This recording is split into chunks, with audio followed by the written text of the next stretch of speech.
Okay, good morning, everyone.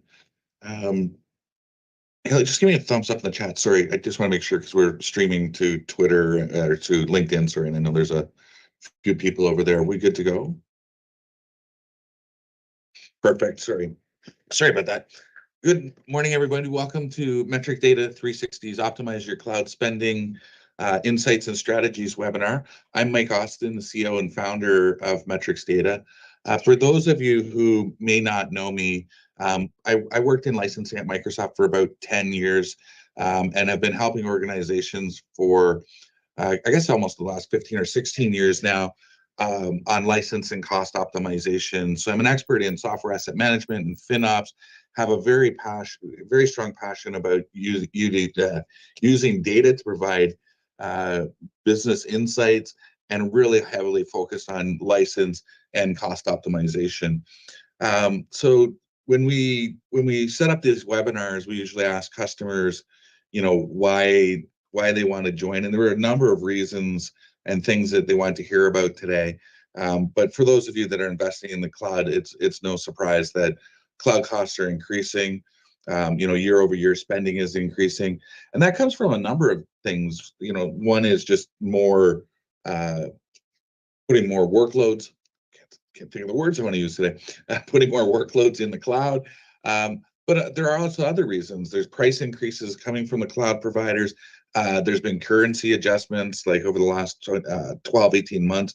Microsoft has had major currency adjustments around the world. So depending on what data centers your instances are in, there could be adjustments based on currency.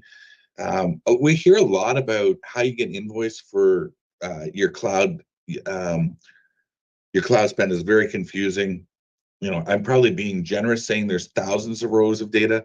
It doesn't take too much for the invoices and the data that you receive just around pricing and what you're paying and what you're buying on cloud to approach 1 million rows of data.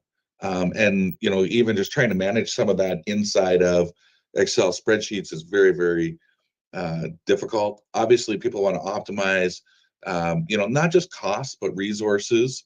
There's a growing trend in the industry around FinOps, financial operations. People want to learn what that is and how does that relate to cost optimization. And then, others talk about just lack of visibility and how they can use tools to get visibility. So I'm going to try and touch on all of these today. If you do have any questions and you're on the Teams meeting, please feel free to drop it in the chat. I'll try and watch those and answer those as we go. For those of you unfortunately on LinkedIn, I don't have any way to see if you're asking questions, but please drop a question in the notes or hit me up on LinkedIn, and I'll try and answer those questions after the webinar today. So this is a little bit old, but I put this in here because it hasn't changed much, right? Like if you look at the top 10 cloud vendors, they're Microsoft, Amazon, IBM, Salesforce, and this has probably changed a fair bit in terms of the dollar amounts, the revenues in billions. I think Microsoft is up over 30 billion now, or Azure is approaching 30 billion. But suffice it to say, it's big. And even players that traditionally when the cloud first came out, it was kind of like Salesforce was the player. But you can kind of see everybody's getting into that now. Even Citrix has renamed themselves the cloud company, right? So cloud is a big thing. It's a big revenue generator for all of these companies. But if you look at the market trends and the growth, right, this is what I think is really important to look at, because you have different types of cloud, right? You have business process cloud, you have applications or PaaS, you have your SaaS environment, which are your application services. So Salesforce is probably the best well-known example there, but Office 365 from Microsoft fits into that cloud category as well. And they have infrastructure as a service, and you can see how quickly these are growing. Like if you look here at the very bottom, just from 2017 to 2021, infrastructure as a service almost tripled, right? And the SaaS market, which has been around a little bit longer than sort of the infrastructure and platform as a service, even that had a double in that time frame, and those are huge growth rates, right? So in fact, I just read Microsoft's annual report for their fiscal year that just ended in June 30th, July 1st, their CFO came out and said that Azure was growing at 27%. It was down 2% from, or sorry, it was growing at 21%, down from 23%.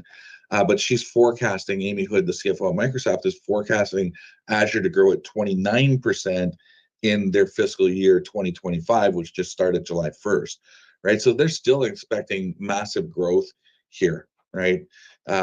So, we started with a lot of people like, how do we do cost optimization and understand things? And I always believe that understanding kind of the root cause, or at least understanding where the areas that you can be looking for, is important to start on that journey, right? So before we even get into anything else, let's talk about what ends up happening in the cloud, right? So I kind of like to look at it like this. You have what you're paying for, you're having you have what you deployed, and you have what you need.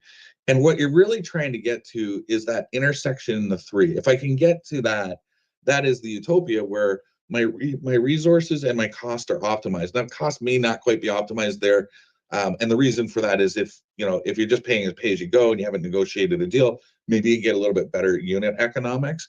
But for the most part, you're trying to get into this sweet spot here, right? But the reality is, most people are in this spot where they've paid for, they've paid deployed more than what they need, right? And so there's a lot of talk about oversized resources, and I can give you some examples. Just take CPU. A lot of the times you can look and you can see that the CPU is not being used nearly as much as it needs to be. A lot of the times what happened was engineers took what they were using on premise and just put that in the cloud, not accounting for the elastic nature of the cloud, where you can expand and scale up, scale down as required, right? So there's all kinds of reasons why this happened, but this is where most people are. When you look at most bills, there's a lot of oversized resources. Another good example there is storage, because what ends up happening with storage is I might need, say, 10 terabytes of storage, but because I don't want outages and we have peak usage and stuff like that, I'm going to provision 2 to 4 times that. So I'm going to pay, I'm going to provision 20 to 40 terabytes of storage. And if I provision it, I pay for it, right? So it's kind of in this category. I don't need it, but I've deployed it and I've got to pay for it, right? I'm going to talk a little bit of billing errors, right? But a lot of what you paid for, there's a large billing errors. You should not trust that your Azure, AWS, or your GCP bill is accurate. There's a lot of billing errors there. And sort of when we're looking at, if you've deployed stuff, you're kind of paying for it. But, if you deployed it and you're not using it, you got to go and look for idle or zombie resources. So idle resources are ones that are sitting there, not really, they're turned on, not really being used. Zombie resources is a kind of a FinOps term. For those of you that don't know what that means, it basically is a resource where it's out there but not being used. So storage is a great example. I had a VM, it had storage. We shut the VM down, but the storage is still sitting there. It's not attached to anything, but we're paying for it. And so you really want to be able to go look for these things. So, kind of what you're always trying to do as a, cloud cost or FinOps person is balance this. We're trying to balance what we need with what we got deployed and what we paid for, and working with, engineers and, all the business itself to try and understand this stuff. Okay. And so I'm going to start a little bit with what is FinOps at a high. I'm just going to touch on this at a high level, but basically FinOps is a framework that helps you maximize the value of your cloud deployments. Now, I actually believe when you go through FinOps and you study FinOps and you read through FinOps, a lot of FinOps is based around your public cloud infrastructure, the AWSs, the Azures, the Googles. But I believe that the concepts of it actually transition down into SaaS, which I don't think a lot of FinOps practitioners are thinking there, but it definitely, drives down into, like, you can do the same sort of thing with Salesforce, with, M365, all of those sorts of things. So it really is 3 stages. It's for 3 phases, I guess, or frameworks: inform, optimize, and operate. And I'm going to go through each of those quickly here. So basically, for inform, what you want to be able to do is get visibility into what's going on out there, right? And so you're going to hear a lot about tagging in the cloud world, right? So tagging so that we can slice and dice our data in ways that are meaningful to our business. So, that could mean, can I see what country is using that, what business unit, what engineer, what product. There's all kinds of different tagging strategies, but it's basically setting out the mappings so that we can see where spend is, where things are being spent, to get business insight on that. And the ultimate goal typically starts with trying to create chargeback or showback reports, right? So in other words, show if if the spend is centralized in IT, maybe say in the CIO's budget, can I actually um, show where that's being used, so that maybe I can show this business unit how much they're paying, and then get to the point where we start to charge the business units, or however we decide that taxonomy should be done, built. And then also starting to use that to define budgets and build out forecasts for those allocated and shared costs. So Inform is really about the visibility of what's being used, where it's being used, the cost, and being able to break that out into meaningful units within the business, so to speak. And then you get into the optimize stage. And in optimize, this is where you're going to try and get rid of the waste, right? So if I go back to my my Venn diagram here, we want to optimize oversized. We want to right size those right size those things. We want to get rid of zombie resources. It could be optimizing unit economics and negotiating prices based on volume and things like that. Because now that I've got a strong foundation in the inform stage, so to speak, I can actually forecast better and go negotiate those deals. So I can commit to higher volumes. And then it's also around detecting anomalies in use, right? So a good example here is we have a tool that we monitor some of our clients' environments with for these sorts of things. And we had a client where we saw a spike, where we watched and we saw a spike where over the course of 5 days, they had a fairly significant spend that popped up that wasn't there before. And so we were able to go back to them and say, what's going on here? Like, we see this spiking. We've got some alerts going on that are telling us that there's something wrong here. And they looked, and basically an engineer over the weekend deployed something that they shouldn't have. If it had stayed on in the month, it would have probably cost, I believe it was going to cost them close to $100,000. And we were able to contain it because we were watching it and looking for those anomalies. I can't speak that, but a hard time speaking today. And then once you get from there, you want to go into the operate phase, right? And that's where you start, right sizing, right? Start putting in governance and controls. It's how you start to automate for optimization. And then you're going to integrate your operations, your business practices and processes from around the business into cloud.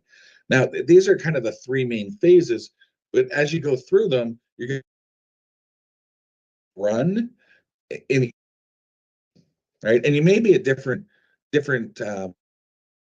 stages, right? Like, you may be able to right size services based on something that you're doing without really having a tagging strategy. Now, it becomes better when you have a tagging strategy, more powerful, but you can be anywhere in any one of these at any given time. Okay.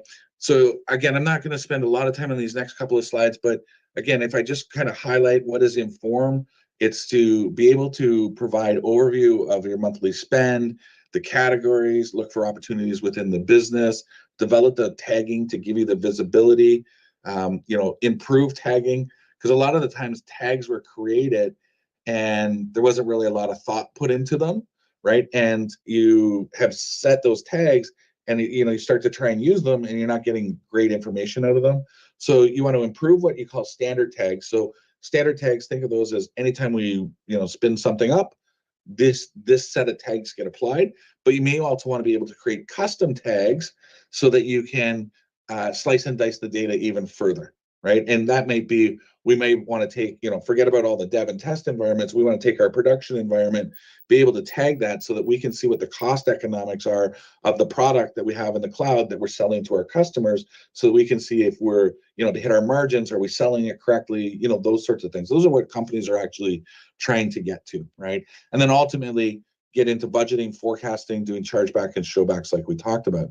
Resource efficiency, the optimized stage again is discover assets that are not optimal in their resource allocation, right? And then use the information that you have to negotiate better deals, better pricing for long-term savings with the vendors, and then move into the operate, which is the governance and automation. So right sizing, doing that on demand. So maybe that is getting into the elastic nature of the cloud, which is the ability to scale a resource as required based on the specific needs of that application or whatever it is, right? So if I summarize, how do you maximize your value, right? Why would I want to start down a FinOps, and why did in a webinar about cost control on the cloud did I choose, to start with FinOps? Because it is your foundation, it's your framework, right?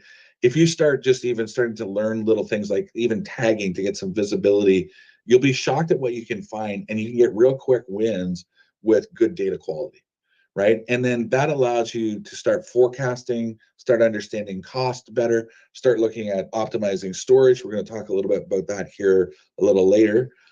You can also, look at how do you negotiate. I have Microsoft on this slide, but it could be AWS, Google, whatever. It gives you the ability to empower decision makers using insights. So one of our clients, for instance, has a centralized Azure team, but divisions, and they're not able to they're not able to change what a division does. So they can look and see and say, hey, this resource is, you're buying a D12 and it could be a D4, and that could decrease your cost by 30%. um, you know, you can do that, but they can't control it. They can't actually go out and do that. But by having visibility into the data, understanding their resource groups and who's using what, they're able to go to the engineers and say, here's an opportunity. Here's the data that you need to make, or you need to make the decision on whether you want to do this.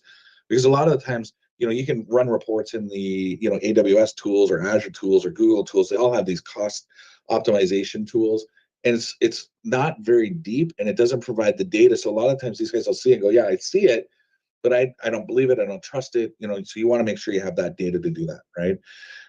Putting in a FinOps program for the first time, you're going to probably save somewhere between 17 and 30% on your spend. I describe the cloud journey kind of like the VMware journey back in the early 2000s. When VMware came out, everybody started virtualizing. They virtualized everything, and then about 4 or 5 years in, they realized that they had all this VMware sprawl. They had VMs up for no reason. They didn't know why they were there. They were, paying for these things, and then there was a consolidation effort that happened. I think we're in that expansion part of the cloud. Some organizations are starting to get to the consolidation piece where they're going to right size, look at all doing all these things, but everybody depends on where they're at. I have one client where we went and we were able to show them, like, you're oversizing. You have all these things. It's costing you 30% more. You can save this if you make these changes. And this is where understanding what the business is doing becomes important, because the response to me was, Mike, that's great. We understand that and we want to get there, but we're moving out of 2 data centers. And if we don't get out of those data centers, the penalties for not being out by the dates that we're contractually obligated to get out are more than that 30% savings. So we need to get out of the data centers, then we'll start down this journey, right? So that just changes the conversation, understanding that business context, right? So again, to summarize, what are you looking for, right? Before we get into, I'm going to start getting into some optimization opportunities here and where the savings come from. But the biggest thing is visibility. My company is called MetrixData 360 for a reason. When I started it, I knew it was all about data. And I don't even think cloud was probably just starting out. I think AWS was still sort of in its infancy when I started the company, but I knew it was all about data. And even we were doing software asset management work, I knew it was all about data, right? And so visibility is important, and that's all about your data. And so being able to report, being able to tagging is so crucial. I can't emphasize it enough. And then being able to provide that to the relevant parties to develop allocation models, chargeback, showback, all that fun stuff, getting into forecasting, then starting to optimize, then starting around the governance journey. And this is sort of the journey that you want to go through. Like I said, you can start with optimization. There's low-hanging fruit in everybody's environment, right? I can connect our Slim 360 tool for Azure into anybody's environment, and I can easily find anywhere between 5 and 20% in low-hanging fruit that they can optimize, and they can go and do that. But if they don't have governance around stakeholder expectations, giving them the data that they need to make those decisions, they won't even actually um, oh, go after those opportunities to save. Geez, brain fog today. Okay, so let's get into some, cloud negotiation and pricing, because this is one of the first things that people usually start to think of, right? When they get into cloud, they're like, I need to go and negotiate a deal with Microsoft on a Mac for Azure, which is, going to commit to a volume of licenses. I'm going to negotiate an AWS deal, Google deal. I'm going to go and tell them what my 3-year spend is, and they're going to give me some form of discount. That's where most people start. So let's start there. I think that, that is where where naturally you want to start, because this is where cloud becomes different, right? That mentality is almost like the mentality of purchasing software, right? And yes, you want to do that before you get to massive spends in the cloud. There's going to be a point when you get there, but sometimes it's not about trying to figure out our forecast and how much the volume um, to commit to, because one of the first mistakes we see people make is an inaccurate estimation of spend, right? And this happens in two ways. They either overestimate or underestimate, and both are equally as dangerous, right? Because if I overestimate, let's say I go to Google and say I'm going to commit to 30 million over the next 3 years, and I'm only getting to 20. What happens with that 10 million? Google and Microsoft and all these guys, they're not dumb businesses. You're committed to spend that money, so they're just going to take your money. Now, sometimes they'll give you an extra year and you can negotiate, but that's dangerous, right? What if they came and said, no, you just give us the 10 million. Thanks for over forecasting, because you're contractually obligated.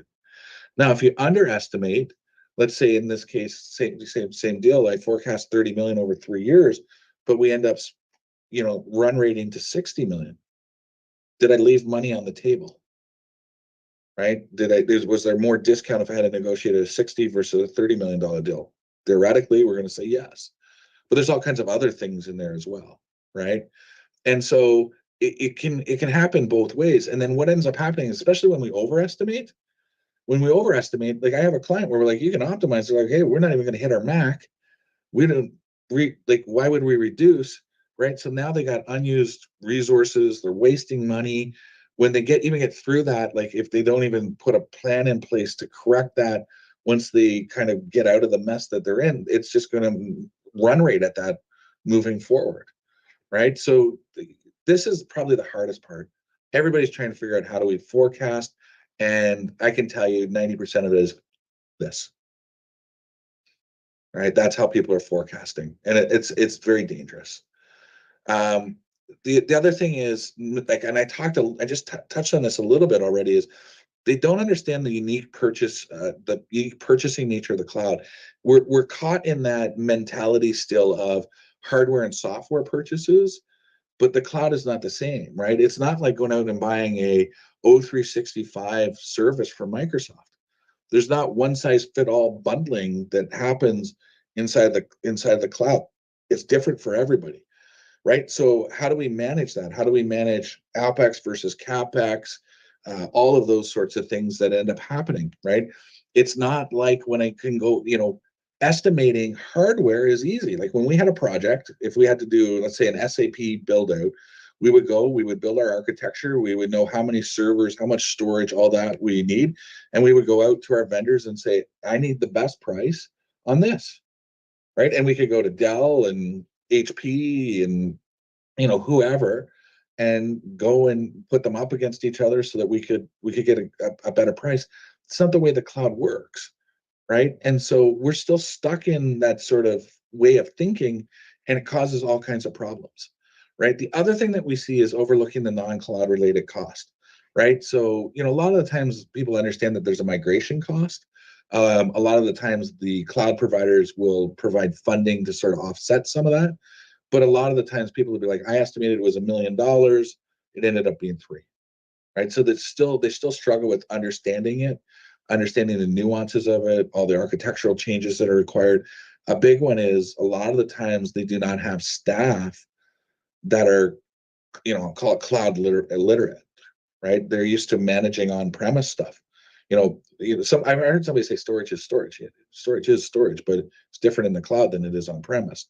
One of the biggest differences is you don't control it in the cloud, you can control it on premise, right? And what I mean by that is, I don't know if that's EMC storage in there or whatever it is. I'm just looking at the amount that I'm buying, right? And I may be limited to what I can do, right? I might have to have, spinning disk, very expensive blobular storage because of what I'm buying, but I had the ability to just have spinning disk on premise, right? So a lot of the times they just don't, there's nuances that aren't thought through. There's also differences in support, right? What is the responsibility of the cloud provider versus what is your problem? What are your problems? What are your responsibilities, when it comes to supporting cloud deployments? And then the other thing is too is, when I bought hardware and software, and again, this goes back to that kind of understanding that unique nature of the cloud. When I bought hardware and software, I bought it.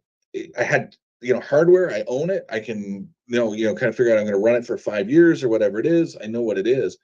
Even software, I'm in a 3-year contract or a 5-year contract. I can lock the terms. In the cloud, it's dynamic pricing, right? So if you look at just even Azure within the last 18 months, Microsoft has had significant price increases on their cloud in different countries around the world due to currency adjustments, right? And there's little that you can do. There are some things contractually you're able to do, but there's also there's not a lot you can do there. They can just come and say, I'm going to change the price, right? They're constantly changing the VM types and names, and they're updating them, new processors and things like that. Those change prices, sometimes for the better, sometimes for the worse, right? So you have to understand all of these sorts of things. And then understanding billing, right? Like if you, like I have my Azure in here again, but it's the same with AWS. Do you understand the Azure cost management and billing tools? Right? Can you decipher the different types of reports? Like what is a cost analysis? Can you get by cost by service? Can you review the invoices? Can you look at the unit pricing? Right? And do you have a process where you're reviewing that on a regular basis? Right? So I think that's kind of one of the key things. And like, do you reconcile that? Right? I know for us, I think our Azure spend, is a little over $100,000 a year for what we do in Azure. And I look at the bills and I'm like, man, this stuff is Greek to me in some ways, right? Like the invoices that we get, they don't match up with what we see in the portal. Like it's all over the case. And then when you do find, like, are you looking at and reconciling it? And when you do find discrepancies, are you actually escalating that to Microsoft or AWS or Google? And I'm going to loop back on this here in right now, right? Sorry, I might just say on my next slide. According to the FinOps.org, in 2023, there was a 6.7% of the total spend in cloud was error. So in other words, you think about that, 6.7% of, I can't remember what it was on the slides, hundreds of billions of dollars. It's just incorrect billing errors, right? And that's happening in a couple of ways. One is the billing rate does not match the contract. So we are contractually obligated to get a 10% discount. I can tell you every time I analyze an Azure bill rate, nobody gets their 10% discount correctly. This always has errors. And I would think it might even be higher than 6.7. And then the other thing is, like, we have actually seen instances where the pay-as-the-go rates are better than the portal rates that a client's paying for, right? And so that's a big issue. Like, are you looking at that as part of what you're doing, right? And so there was somebody that when they were signing up said, like, I don't know how to even go about getting at this stuff. And the thing is, like, you have to have tools to do this. And the free tools that are given to you by Microsoft and AWS and Google are not sufficient for this. And there's other tools in the market that say they do these sorts of things, and they sort of do these sorts of things, but they don't really do these sorts of things, right? And the reason for that is they're developed for other purposes, say like DevOps, right? And they're not developed for cost optimization in the cloud, right? So you really want to be careful. Not all tools are created equal. Even when you see someone that looks great, you actually, it's just polling. Like we see enough. We evaluate a ton of tools, always looking to see what's good. Our clients have them. We support our clients utilizing their tools. A lot of them that say they do this sort of stuff are literally just pulling the recommendations out of the Azure cost optimization tool and through the APIs. They're not actually even building their own logic or anything like that to take it further. And I always say to people, like, what incentive does Microsoft really have to help you reduce your bill? Right? Like, let that sit in for a few minutes, because I think a lot of times people think that tool can really help them, and it can, but that much. So again, what you're looking for in tools is you want to get that full picture, right? Can we create tags? Can it pull in the Azure tags? Can it pull in the AWS tags? Can I create other smart tags on top of that to get better uh, picture? Can it help me forecast what my future spend is going to look like from a monthly and a yearly basis? One of the biggest things people have a hard time with is that, like, Mike, I don't have no visibility into my Mac, like with that Microsoft, my Azure commitment. And the tool that we have, we actually build a module just for that, so people can go in and see, are we trending to hit it, exceed it, not hit it, right? Because what can I do with that? If I know that I'm trending, like I'm going to go way over what we committed, maybe I want to go back and renegotiate. If I'm way under, maybe I want to be looking at, okay, we have a multi-cloud. Maybe we need to be looking at, if we got to bring some into the cloud, does it really go to AWS, or do we bring it over to Microsoft, or vice versa, so that we hit our commitments, right? And then you want to see the logs. Can we look at the logs to see what's going on from an auditing, compliance, and troubleshooting perspective? Right. And then I want to optimize for efficiency. So can it identify wasted resources? Can it right size?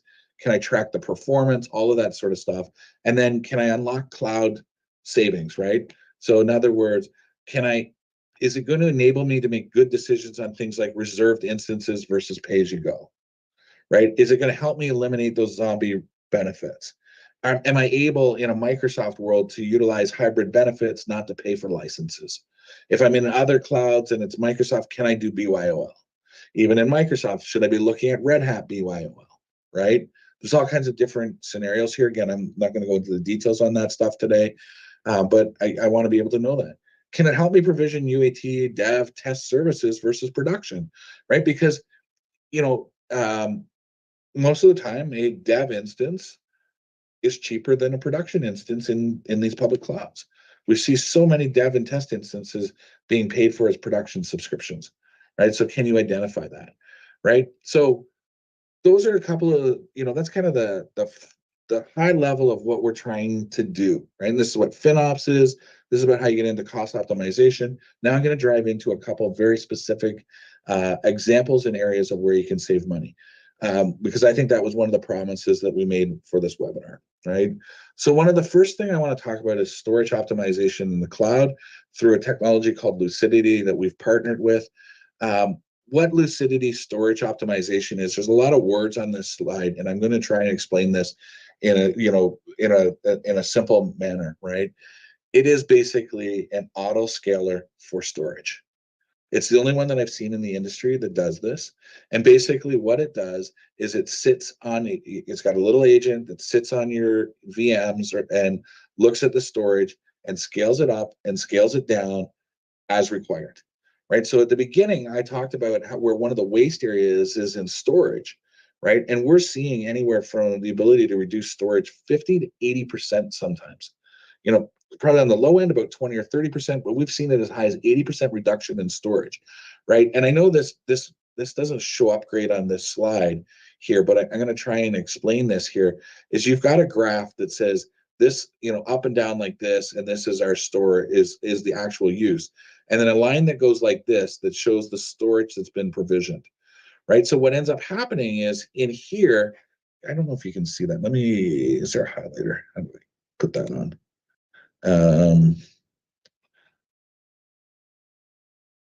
I can't find it. I used to think there used to be a little highlighter thing, but I can't seem to find it. Oh, here it is, highlighter. Okay, so over here you can see this is how the storage is being used, like this, and this is how they're provisioning storage, like this, right? And what happens is you're going to provision the storage so that you don't run out of storage, because if you run out of storage, that's downtime, right? So you're always over provisioning. So what ends up happening is the gray area, the blue area between what you're using and what you're paying for is waste. You're paying for that. As soon as I provision it, I pay for that, right? So all that area in there is waste. And especially look here where we have a spike probably at the end of the quarter, and then it goes way down. So now I have all of this as waste that I'm paying for. So basically what Lucidity does is instead of us provisioning storage, it auto provisions, and this works for AWS, Azure, and Google, right? So basically, here's my storage needs, up, down.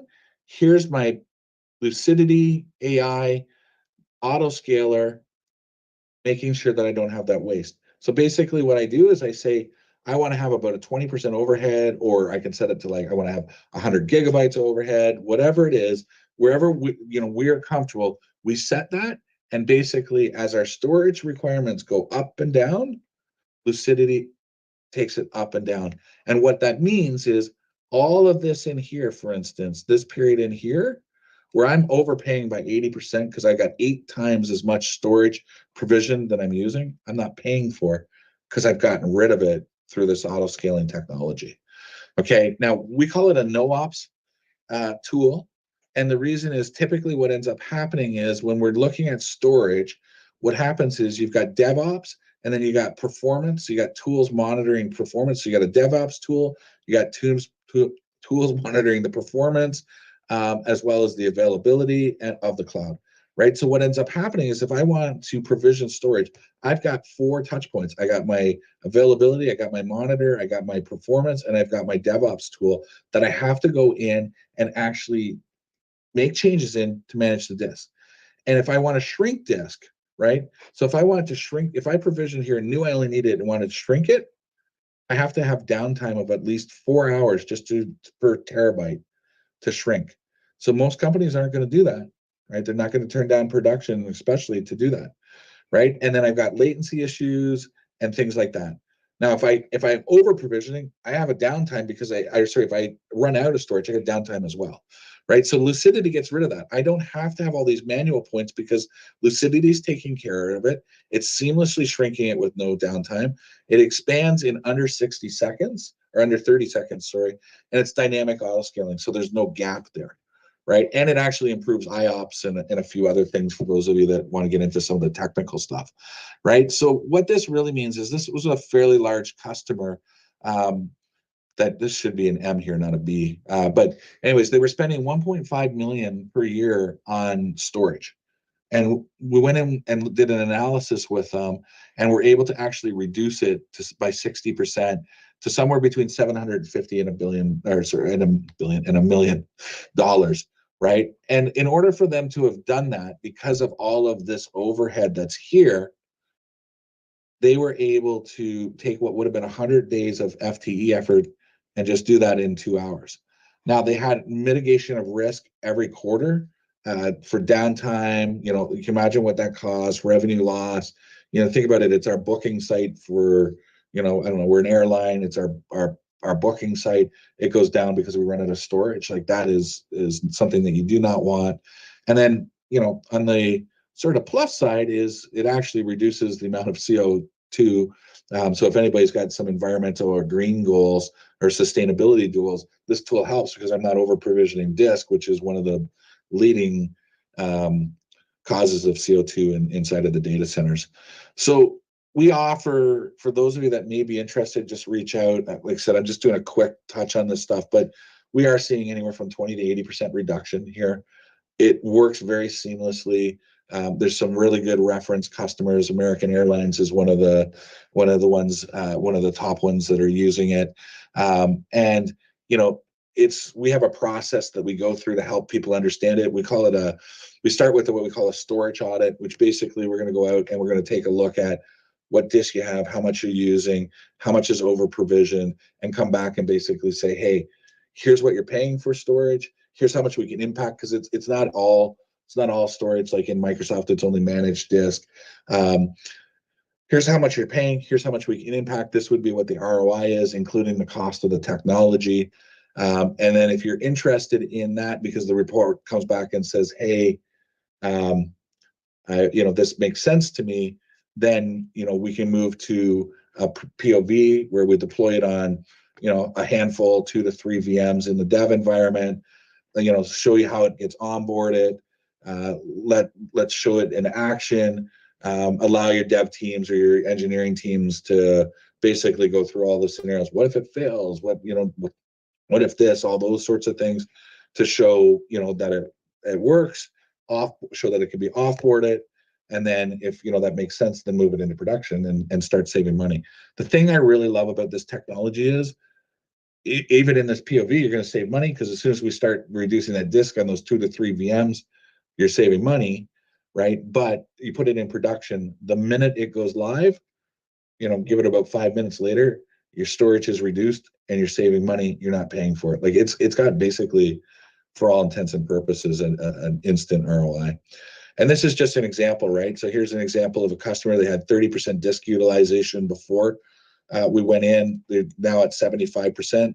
It's not this works in smaller customers as well as the bigger ones. They were 50K a month.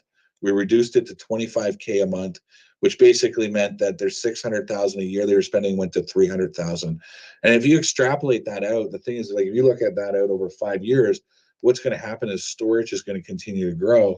And so this 300K in savings actually extrapolated out over 5 years was close to $1 million, almost $1.8 million, right? So it has a great ROI.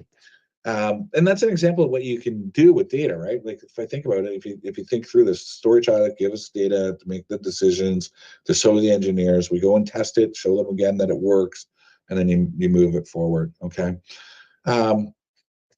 So I got about 15 minutes left. I'm going to pull up another tool that we use and just kind of show you this one specifically built for Azure. AWS is coming before the end of the year. So what I'm showing you for Azure, we're going to be able to do with AWS here in a few months. Basically, this tool connects to the API for Azure, works for M365 as well. We're not going to talk about that one today. But when I come in, basically what happens is I have a dashboard. You're going to be able to see some things. Now, these tiles are customizable. You can edit it. I think there's about 80 or 90 different tiles here, so you create different views for different teams, whatever you need to see here. But I can come in and start to see things. Like I can see what our spend to date was. I can see what our previous month was, what our month to date is, what we're forecasting for the month. And so, this may be a problem. We're going up about, up 0.7K. Is that a problem? Might not be. Maybe it was a 30-day month, June, versus, July and August, same amount. But anyways, you get the point. We got to look at those. There's about, anywhere from 3 to 11.5% savings in this environment. This is our own environment, so it's kept pretty lean. We see much bigger numbers a lot of the times when we connect. But I'm going to go and just show you a couple of those things. So you'll see this is set up like FinOps. Like here's the inform stage, here's the optimize stage, and here's the operate stage, right? So if I go in, for instance, and I just want to be able to see like cost allocation, I can come in here and I can actually see cost allocation. Now you're going to see chargeback, showback right off the top, right? Because I want to be able to see that, right? So what you can see here is here's some tags that have been set up, and here's the cost associated with them with some heat maps, like where the most is being spent versus the least. Most of ours seem to be in the same, so they all kind of look the same colorish, right? But I can see, and if I want to drill down and see, okay, what is in the production environment, I can see, okay, there's a Power BI embedded. If I want to go down even further, I can see what type of Power BI is there. So I can see there's an A3 node, an A2 node. I can see what's been going on in terms of the usage of that, right? So it looks like we needed some expanded use of A3. So we decrease, that increase, but we decrease some of the A2 node usage, right? So I can start to drive in if I want to see like what's going on. Why was it 3.39 versus 4.56 last month, right? Now, this here is what we call smart tags. So these are tags that have been created within the system to allow us to look at this because our standard Azure tags aren't set up this way. We don't set them up to look at production versus customer service versus our Power BI gateway or whatever. But here, if I click, this is the Azure tags, right? So in Azure, we're tagging typically to an engineer or a different environment. Over here, if I wanted to just see, okay, like what are we spending on storage? Oh, look, we're spending $1,600 a month on storage. And I can again go in and see what type of disk that is, etc. Right? So this is the first start to the inform. I'm not going to go into a lot more detail than that other than to show you, like, look at how we can slice and dice, right? So look at how I can take that and start to slice and dice and look at where things are being spent. If I wanted to, let's say Harold and Manny are, peers, I could benchmark Manny and Harold. If, let's say they were running very similar systems, I'd be like, Manny, why is yours more expensive than Harold, right? Harold's able to do that probably with smaller VMs or whatever it is if I dive into the data, right? So, you can kind of start to see a little bit of the power there, right? Now, if I go into optimize, what I want to be able to do in optimize is look for those areas of waste, right? So can I see zombie resource? Can I see, idle resources, all of that sort of stuff, right? So if I look here, when I come in, what I'm going to be able to see is, reserved instances. So we can see here that this is basically telling us that we have some opportunity to put some things on reserve instances and save some money, or move them to virtual machine savings plans, right? We're looking at hybrid benefits. So are we paying for Windows Server licenses when maybe potentially there are licenses that we can use from on-premise to cover these sorts of things, right? We talked a little bit about, can I identify dev and UAT workloads that we're paying production on, right? Zombie resources, right? So now I'm able to click into any of these. So if I click into zombie resources, what we're going to see here is the subscription name, the resource name. What is this? So this is orphan disk, and what action is being suggested, and what the potential, savings or bill or cost is on this. Now, like I said here, this is our environment, so this is kept pretty clean. We have a few things in here so that we can actually demo it.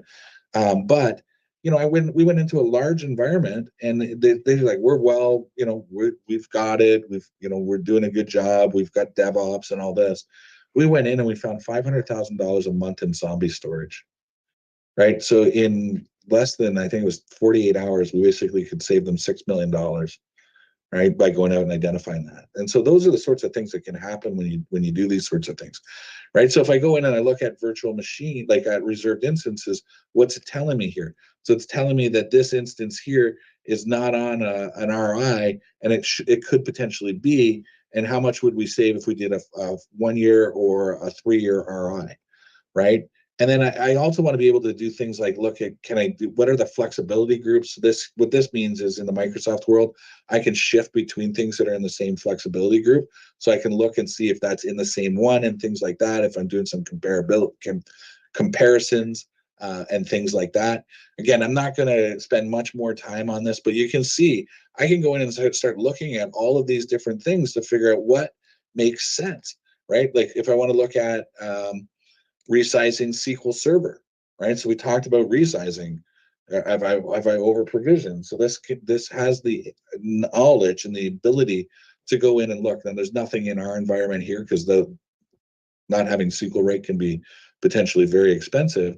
But we see in a lot of environments where they're over provisioning SQL Server, and so we can go in and drill in and get down to the data to show the engineers on what's going on there, right? And then from the operate stage, again, what can I see in here that's going to start to show me some stuff? So remember how I said, can you see the logs to see what's going on, right? So you can start to see what's actually happening. Like I want to see, troubleshoot, understand what's going on, and anything I can go in and I can see those. This won't have anything populated here because we're not on a Mac. But remember, I talked about how a lot of organizations can't even see how much they're consuming, how they're trending against their Mac. We've built out the ability to go in and look at that, particularly if it's being pulled across multiple subscriptions or enterprise agreements or whatnot, right? So again, all of this starts to give you that visibility that's required to make decisions. And so there's other, we've done more webinars on the tool if you're interested in it, where we go into this. Like I could, over a course of an hour and really dive deep. But I wanted to just give you sort of a high level, whether it's Slim, our tool, whether it's Cloud Health or anything else out there that's in market. What you want to be able to do is see if it can do all the things that we were talking about when we look at. Let me bring this back up. When we were talking about all of these sorts of where is it? Right there. Can it do all of the, if I can, please stop.